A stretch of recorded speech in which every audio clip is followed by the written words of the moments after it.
আজ সকাল সকাল ঘুম থেকে উঠেই চলে গেলাম হচ্ছে বাজারে, কারণ হচ্ছে কালকে মিসেসের জন্মদিন। সেই উপলক্ষে কিছু বাজার টাজার করতে।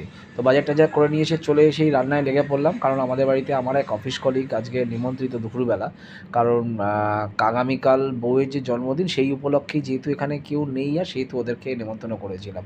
তো আজকে নেমন্তন্ন করেও ওদেরকে আমি আমিষ খাওয়াতে পারলাম না, খাওয়াতে হলো নিরামিষ, কারণ ওদের কিছু একটা ব্রত চলছে।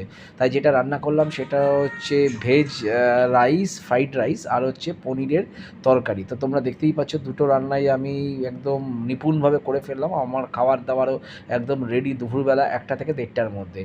আর পরে দেখো এইটা হচ্ছে আমরা বানিয়েছিলাম, এটা হচ্ছে চিকেন বিরিয়ানি করেছিলাম সেটা আমাদের জন্য।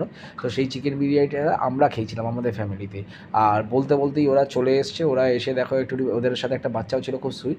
তো বসে গল্প করে তারপর খেতেও বসে গেল। তো এইরকমভাবেই আজকে সকালটা আমাদের কাটলো। কেমন লাগলো জানিও। টাটা।